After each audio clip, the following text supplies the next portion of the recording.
Sir sir কি ভাবতেছেন? সেই কখন থেকে দেখতেছি ভাবনার গায়ে তা লাগিয়ে বসে আছেন। লেখাপড়া শুরু হবে না স্যার? না, আমি তো লেখাপড়া স্টার্ট করতেই চাচ্ছি, কিন্তু ধবলা কিরা যেন আমার পেছন দিক থেকে খাবলাচ্ছে, কামড়াচ্ছে। কই স্যার, আমি তো কাউকে দেখতে পাচ্ছি না। না, তুমি তা তো দেখতে পাবা না। অদৃশ্য শক্তির ভিতর থেকে সে আমারে খাবলাচ্ছে, কামড়াচ্ছে আর বলতিছে বহিষ্কার করেন, বহিষ্কার করেন, বহিষ্কার করেন। ওরে মারে কি হলো স্যার? না, সে আরো বলতিছে এত কথার দরকার কি, বহিষ্কার করেন, বহিষ্কার করেন, বহিষ্কার করেন। কেডা কারে বহিষ্কারের কথা বলতেছে স্যার? ধবলা একজন ছাত্রী আর একজন ছাত্রীরে বহিষ্কার করার কথা বলতিছে। দেখেন স্যার, আপনি কিন্তু আমার মাথার ভেতরে বেসুটারে জাগায় তুলতেছেন। অনেক কষ্ট করে তাকে ঘুম পাড়ে শান্তশিষ্ট হয়ে লেখাপড়া করতে বসছিলাম। জাগায় না ধবলা, তালিবার আমার সর্বনাশ হয়ে যাবি। আমি তোমার ওই বিশ্বটারে ঘুম পাড়ানির গান গেয়ে ঘুমিয়ে দিচ্ছি।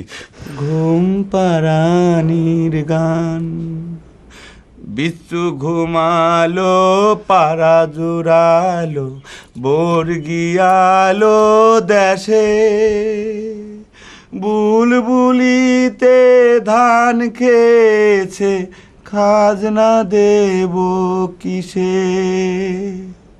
বিচ্ছু ঘুমালো, পাড়া জুড়ালো, বর্গিয়ালো দেশে, বুলবুলিতে ধান খেয়েছে, খাজনা দেব কিসে। স্যার, আপনার গানের গলা ভারী সুন্দর, একেবারে সুবীরের মতো। সুবীর কিডা? সুবীর নন্দী, বিখ্যাত গায়ক। আপনার মতো গুণী প্রাইভেট টিচারের ছাত্রী হওয়ার জন্যই বোধহয় আমার জন্ম হয়েছে। আমার জন্ম সার্থক। না ধবলা না, তোমার জন্মের ঠিক নাই। মানে?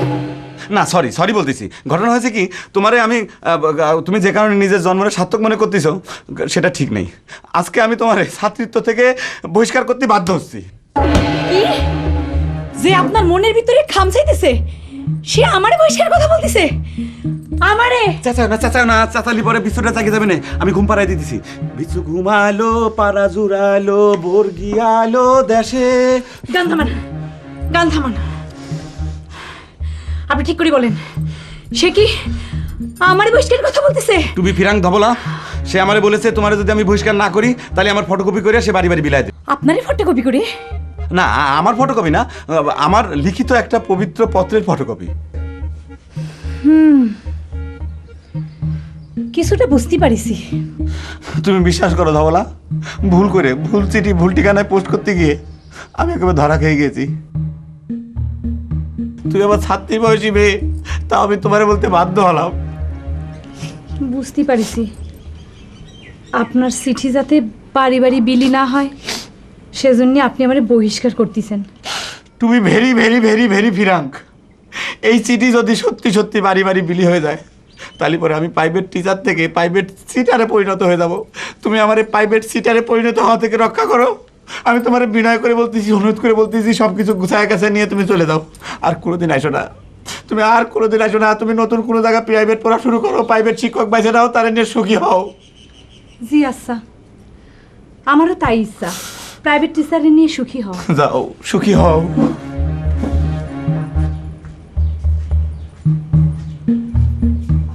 ওরে মা রে, এত সহজে তো মাইনে নিবি আমি তো বিশ্বাসই করতে পারিনি। একেবারে ঘামিয়ে উঠেছি। ওরে বাড়িরা,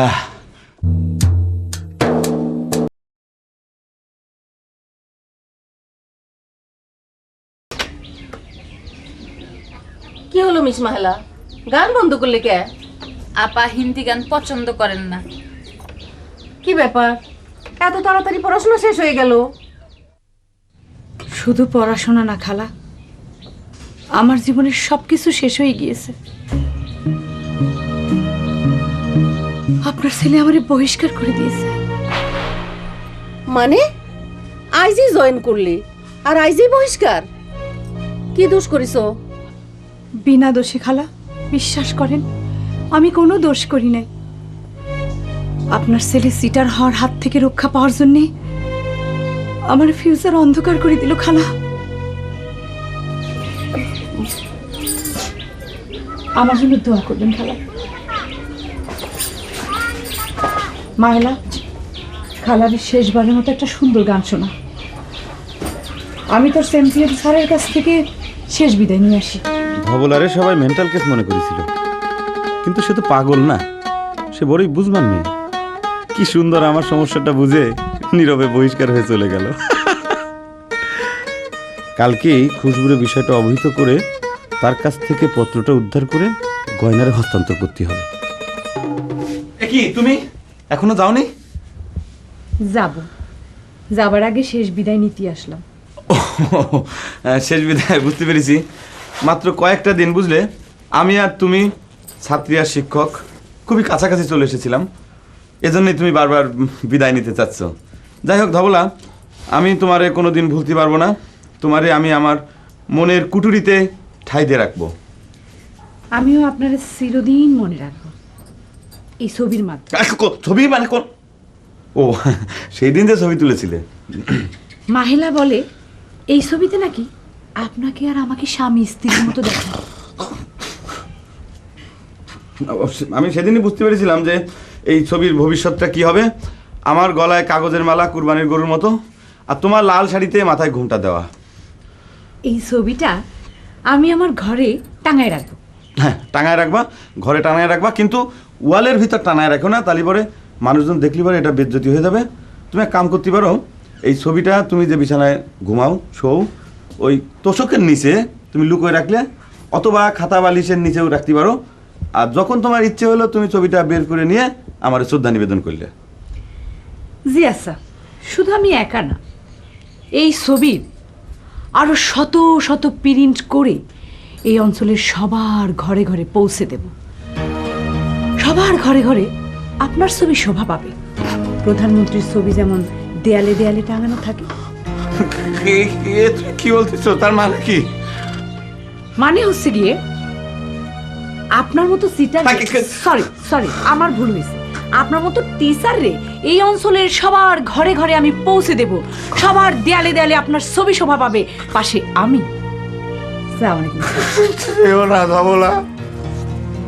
যাব না? তুমি ভর্তি বসো। কেন স্যার, এসব কি বলতেছেন আপনি? আমি তো শিক্ষক হয়ে তোমাকে নির্দেশ দিচ্ছি, কমান্ড করতেছি, তুমি বই ওপেন করে পড়তে বসো। স্যার, কেন আপনি কিসের ভয়ে আমারে ফিরাই নিতেছেন স্যার?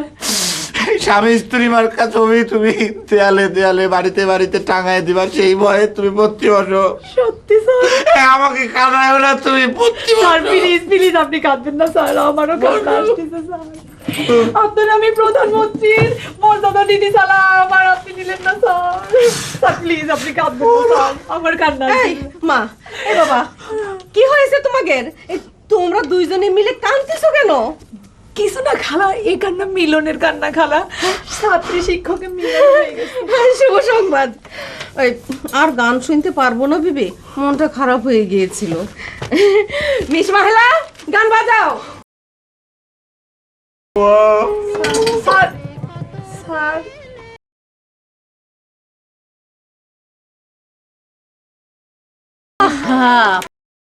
আর গান শুনতে পাবো না বলে মনটা খুব ঘাবড়ে গিয়েছিল রে। ছাত্রী আর শিক্ষকের ভিতর কি মিল হয়ে গিয়েছে খালা? মিলন এমন একটা জিনিস না বউ, ফাদার মাদার যতই বিরিনি করুক, শেষ পর্যন্ত প্রেমিক প্রেমিকার মিলন হয়।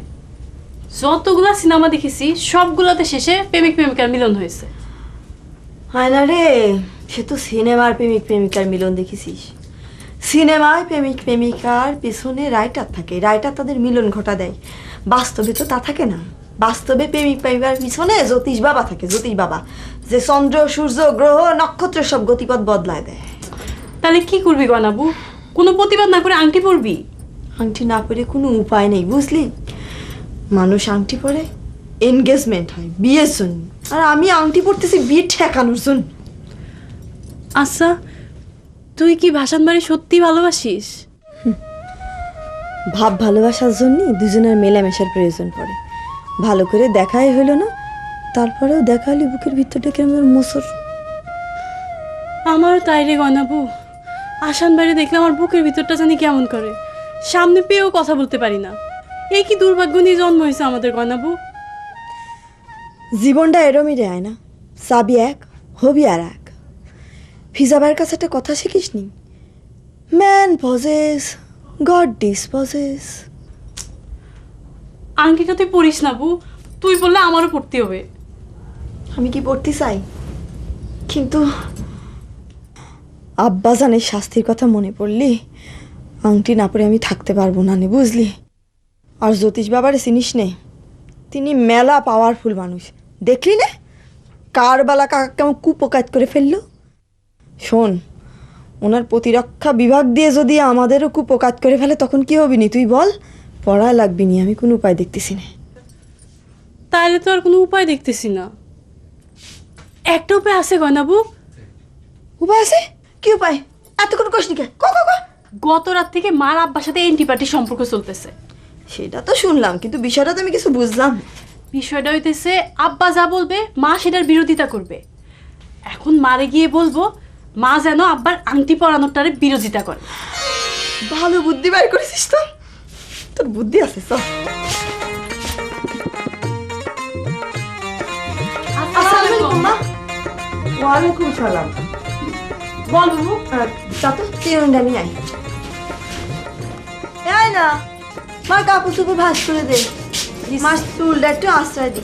কতদিন চুলে চিরুনি দেও না মা? হঠাৎ এত মাতৃসেবার অর্থ কি? ওরে আল্লাহ, মাতৃসেবার আবার অর্থ লাগে নাকি বলতো? তোরা কি আলোচনা করতেছিস সেটা বল। তোকে বাপের এগেনস্টে কিছু বলতে হবে? আব্বার এগেনস্টে তুমি যাবা? তিনি না তোমার স্বামী। আমিও তার স্ত্রী, আমার কথা না শুনলে আমিও তার কথা শুনবো না। আচ্ছা মা, তুমি এরকম খেপে গেলে কেন? তোমার এরকম খেপালো কিরা? কি ডাকা হয়েছে সেটা কব না, তবে একটা কথা শুনে রাখো, আমি এখন তার অ্যান্টিপার্টি। তিনি যেটা হ্যাঁ কবেন আমি সেটারে না কব, সেটা যে বিষয়ই হোক। সেটা তো কালকে রাতেই শুনলাম। এতদিন পর নারী জাতি জেগেছে। আচ্ছা মা, জ্যোতিষ বাবা যে আমাদের আংটি পরাতে চাচ্ছে সেটা তুমি জানো? বিস্তারিত জানি না, কিছুটা শুনেছি। কি সেটা? মা দেখো, আব্বা জ্যোতিষ বাবাকে দিয়ে আমাদের কন্ট্রোল করার জন্য আংটি পরাতে চাচ্ছে। সেটা কি কোনো দরকার আছে বলো মা? আমরা তোমার শান্তিপ্রিয় শান্ত মেয়ে, তুমি আংটি পরানোর বিরোধিতা করবা না মা? করবো না মানে? আমি এক্ষুনি যাচ্ছি, আংটি ফাংটি বাড়িতে চলবে না বলে দিলাম আমি। দাঁড়াও, আগে তোমার চুলটা একটু ভালো করে আশ্রয় নি, খুলে আসো। আঙ্গুরি আঙ্গুরি, আব্বা ডাকেছে। দেখি যাচ্ছি।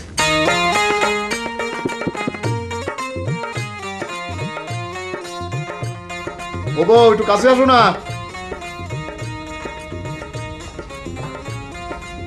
বাবা, একদিনে ডাকের ভাব সেন হয়েছে, গলায় মেহগনি সুর। আমি জানি তো, তুমি মন থেকে এন্টিপার্টি হওনি, ভাব ধরেছো। মন থেকে অ্যান্টিপার্টি হয়েছে। তুমি যতদিন না আপোষ করবে ততদিন চলবে। তুমি যেটারে হ্যাঁ বলবে আমি না বলবো, তুমি যেটারে না বলবে সেটা আমি হ্যাঁ বলবো। তা কিসের জন্য যে কিছু বলো? আমার অবশ্য কথা আছে। তা তোমারটাই আগে শুনি।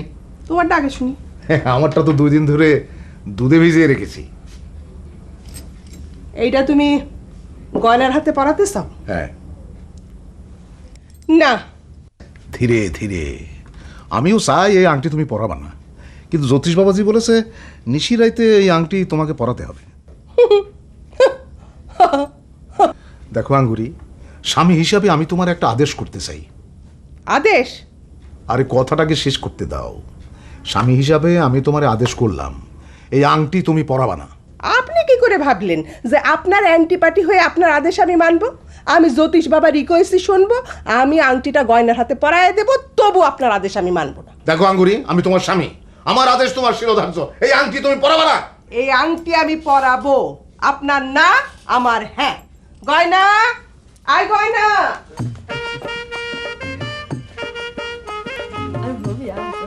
গয়না, গয়না। কি মা, কি সুসংবাদ না? আংটি পরতে হবে না তো? আমি জানতাম। আমিও তো সেটা বলেছিলাম, জ্যোতিষ বাবার দেওয়া আংটি তোমাকে যেন না পরানো হয়, তোমার মাকে নিষেধ করেছিলাম। কিন্তু তোমার মা কি বলতেছে শোনো। কি বলো মা, কি হয়েছে? তৈরি হয়ে নাও, আংটি পরার জন্য তৈরি হয়ে নাও। আগামীকাল নিশিকালে আমি নিজ হাতে তোমার আংটি পরায় দেবো। উনারাদের শুনতে হবে। এটা কি হলো রে আয়না? মা কি করতে যায়, কি করলো? কি আর করা যাবে মা, দেখো তোমার মাকে বুঝাইতে পারো কিনা। আব্বা এটা কি হইলো? কি আর করবা, তোমার মা যেটা বলেছে সেটার জন্য মানসিকভাবে প্রস্তুতি নাও। গয়না, আমার কি হবে আয়না? গয়না শেষ রে। হাসান, হাসান, কি হয়েছে মেয়ে ভাই? আমার বুকের মধ্যে কিরাম যেন করতেছে, কিরাম করতেছে? মনে হচ্ছে কোথায় বসে কেটে যেন কানতেছে। কি কোয়ানে কাটতেছে সেটা আপনি বুকের ভিতর টের পাচ্ছেন? মিয়া ভাই, আপনার বুক তো দিয়ে টেলিফোনের কাজ করতেছে। আর ঠিকই ধরেছিস, অনেকটা সেরমই মনে হচ্ছে। আচ্ছা মিয়া ভাই, ধরতে পারতেছেন যে আওয়াজটা কিরম, পুরুষ না নারী কণ্ঠ? না, কানেকশন একটু ডিস্টার্ব মনে হচ্ছে, বুঝতে পারতেছি না। মিয়া ভাই, সব কিছু হচ্ছে ওই আংটি পরার চিন্তায়। নাটা বাইরে ডাকেন, দেখ আব্বার কাছে পাঠান। আর নাটা ভাই, নাটা ভাই, পাঠায় জিজ্ঞেস করেন যে ওই জ্যোতিষ বাবা আপনার কোন হাতের কোন আঙুলে আংটি পরানোর কথা বলেছে। না তো ঠিকই কইছিস, হ্যাঁ, আংটি পরার রিস্ক নেওয়া যাবে না। না নাটা, নাটা, এই নাটা নাটা। ভাই। বিয়ে ভাই ডাকাটাই পারতেছেন কেন? আপনার ডাকলে আমার খালি ভয় করে, কোন তা কোন কাজ দিবে না আবার ফাইসে দাবানে, এ কথা মনে হলে আমার খালি ওই বুকের মধ্যে ধূপ ধাপ করে। এ তোরে কি সব কথা তুই এরকম দরজায় দাঁড়ায় থাকবি সে অবস্থায় কব? এ ভিতরে আসতেছি, বলেন। ইস, ভাব দেখছিস, ভাব দেখে মনে হয় যে তারে দিয়ে সব কাজ আমরা মাগনা মাগনা করাই। ওরা সেটাই তো সমস্যা, মাগ না করা লিখে আর এত কাজ করতাম।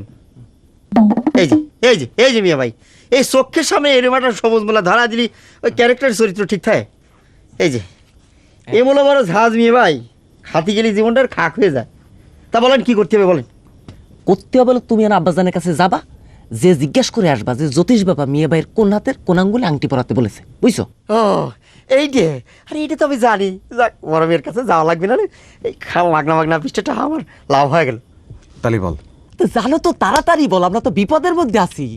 ঘটনা হয়েছে কি, ওই যে জ্যোতিষ বাবাজি এই বড় মেয়েরা যখন ইনস্ট্রাকশনটা দিচ্ছিল তখন সেখানে আমি উপস্থিত ছিলাম, এইটা আমার পরিষ্কার মনে আছে। কি পরিষ্কার মনে আছে তাহলে সেটা বল। মানে ওই যে ইনস্ট্রাকশনটা যখন দিচ্ছিল সেখানে যে আমি উপস্থিত ছিলাম, এইটা আমার পরিষ্কার মনে আছে। আশ্চর্য রে, যে ইনস্ট্রাকশনটা দিয়েছে সেটা আমাদের কবি নেই। ও মনে পড়েছে ওই যে আংটির ব্যাপারে। আংটিটা হলো কি, যে আগামী শুক্রবার রাতের মধ্যে যদি আংটিটা না পরা যায় তাহলে কিন্তু আংটির গুণাগুণ কিছু থাকবে না, এইটা আমার পরিষ্কার মনে আছে। ঠিক তো? হ্যাঁ ঠিক। তাহলে আবার কি বলা হয়েছিল ইনস্ট্রাকশনটা কি সেটা আমাদের কম। সেইটাই তো মনে করতে পারতেছি না। তোর কি আমি মারবো এখন? না মেয়ে ভাই, ঘটনা হলো কি যে কোন হাতের কোন আঙ্গুল আমি বুঝতে পারতেছি না, মানে বাম হাতের মধ্যমাঙ্গল নাকি ডান হাতের মধ্যমাঙ্গল, এটা আমি ওই নিশানা ঠিক করতে পারতেছি না। তো তালি তোরা মনে পড়তেছে না কিছু? ভাই একটু মনে করে বল বল বল বল ভাই, একটু মনে করে বল। ঘটনা হয়েছে কি, যখন ওই যে বাবাজি বলতেছিল তখন তো কানে কানে বলে দিয়েছে। তা কানে কানে কি বলেছে সেটা একটু কও। এ ভাই, আমি আর বলতে পারবো না রে, বড় মেয়ের কাছে না গিয়ে আমি কারো আর বলতে পারবো না রে। এই দেখ, আপনি টাকা পয়সা সব ফিরে নেন। না আমি টাকা দিতে পারবো না রে, কারণ এই রিস্ক নিতে আমি পারবো না, মাত্র আমি হাতের ব্যান্ডেজ খুলেছি। এই না তা হবে না নাটা ভাই, ঘুষ খাইছো, কাজ করতে হবে, টাকা ফেরত দেওয়ার ঘুষের কোনো নিয়ম নাই। আসান মিয়া গরিবের অত্যাচার করো না তো। আসলে মিয়া ভাই, ঘটনা হয়েছে কি, আপনি করে কামে বলো রিস্ক, এই রিস্কে আর একটু বাড়াতে হবে। কি বাড়াতে হবে? টাকা পয়সা বাড়াতে হবে না না না নাটা রাখ। হ্যাঁ না না, তুমি এখন সোজা আব্বাজানের কাছে যাবা, তোমার সঙ্গে রেট আমাদের সব কাজের ব্যাপারে ফাইনাল হয়েছে। সোজা আব্বাজানের রুমে চলে যাবা, ওখানে গিয়ে কথাবার্তা সেই সব শুনে তারপরে আসবা। যাও। তালি মিয়া ভাই, আমি একটু ভাইবে চিন্তে দেখি কি দিয়ে কি করবো। হ্যাঁ, বাবা বাবির তো কিছু নাই, সব তো খাওয়া হয়ে গেছে, যাও। একটু সময় দিবে না, কি থেকে কি বলবো একটু। কোনো সময় নাই, তুমি সোজা আব্বাজানের রুমে চলে যাও। যাতেছি।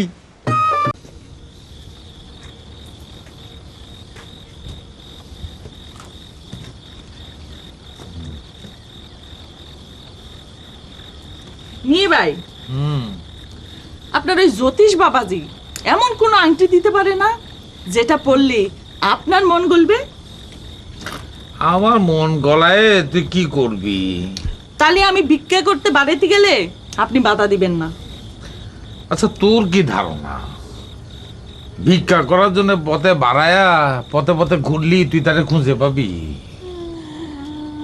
তিনি তো আমায় বলে গিয়েছেন তাকে পেতে হলে আমাকে পথে বাড়াতে হবে। আমি তোমার বউ। তুই আর গান ধরিস না তো। এমনি আমি চিন্তায় পড়ে রয়েছি। আগামী শুক্রবার এই আংটি পরিধান, কোথায় কোন ষড়যন্ত্র হয়ে যায় তার কোন ঠিক আছে? ষড়যন্ত্র? ষড়যন্ত্র কিসের? আরে তোর ভাস্তিগুলো হলো এক একটা আস্ত ইবলিশ, কোথায় কোন ষড়যন্ত্র করে দেবে সব উল্টায়। আপনি আছেন শুধু আপনার ছেলেদের নিয়ে, এই বোনটার দিকে আপনার কোনো নজর নেই। ও কথা বলিস না, আমি তো সব সময় চাই আমি তোরে আরেকটা বিবাহ দেবার চাই, সেজন্য আমি তৈয়ার। আরেকটা বিবাহ? এক বিবাহ দিয়েছেন, সেই স্বামী আমাকে পথে পথে ঘুরাচ্ছে, আরেকজন যে আমারে কনে কনে ঘুরাবে তার ঠিক নেই। এ মেয়ে ভাই, এই স্বামী জাতটা বড় বেয়ারা জাত মেয়ে ভাই। মিনমিন করে কি বলিস? ও গান ধরেছিস? যা নিজের ঘরে গিয়ে গা, যা। যাচ্ছি। বড় মেয়ে, হ্যাঁ, এই ঘুমালিপুরে একটা আংটির ব্যবস্থা করে দেবে না? সবারই আংটির ব্যবস্থা হবে, তোমারও। বড় মেয়ে, আমার আবার আংটি দিতে হবে কেন? আমার আবার কিসের প্রবলেম এটি? তোমারই তো বড় প্রবলেমিটি, তুমি ঘুষখোর। সমাজের জন্য এটা খুব খারাপ, এই জন্যে তোমার এই প্রবলেমিটির জন্যে তোমারই তো সবার আগে আংটি পরা দরকার। বড় মেয়ে, ঘুষ এমন একটা জিনিস, ওই কাগজের রূপ ধরে এসে বশীকরণ করে ফেলা যায়, আমার ইমান নষ্ট করে দেয়, ক্যারেক্টারটা নষ্ট করে দেয়। তা এখন কোন রঙের কাগজের রূপে বশীকরণ হয়ে আমার কাছে এসো, সেইটা বলো। ছি বড় মেয়ে, এই রাত্রিবেলায় কি ঘুষ খাওয়ার টাইম? কি বলেন? কেন এসো সেইটা বলো। একটা পবিত্র কাজ এসেছি, ওই ভাষণ করে একটা বুদ্ধি দিয়ে আসলাম।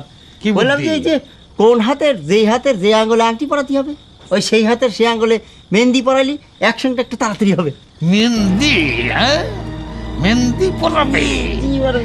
মেহেন্দি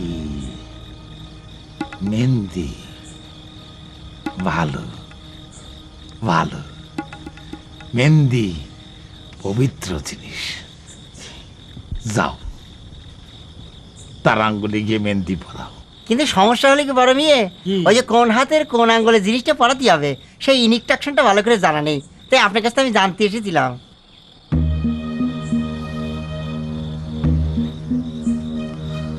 ভালো ভালো ভালো কথা মনে করিয়েছ। দাঁড়াও একটু মনে করিনি, জ্যোতিষ বাবার ইনস্ট্রাকশনটা একটু মনে করিনি। এইবার বলেন, গিয়ে একটা ইনস্ট্রাকশন দেবেন বলেছিলেন, যেটা আপনার মনে ছিল না? আপনারা যে আংটিটা দিয়েছিলেন, ভাসান খার কোন হাতের কোন আঙ্গুলে সেটা পরাবেন, সেই ইনস্ট্রাকশনটা দিতে মিস করেছিলাম। তা কোন হাতে কোন আঙ্গুলে পরাবো বাবাজি? তার সামনে বলা যাবে না, ঘুষ খেয়ে সে অন্যদের বলে দিতে পারে। এই যা যা।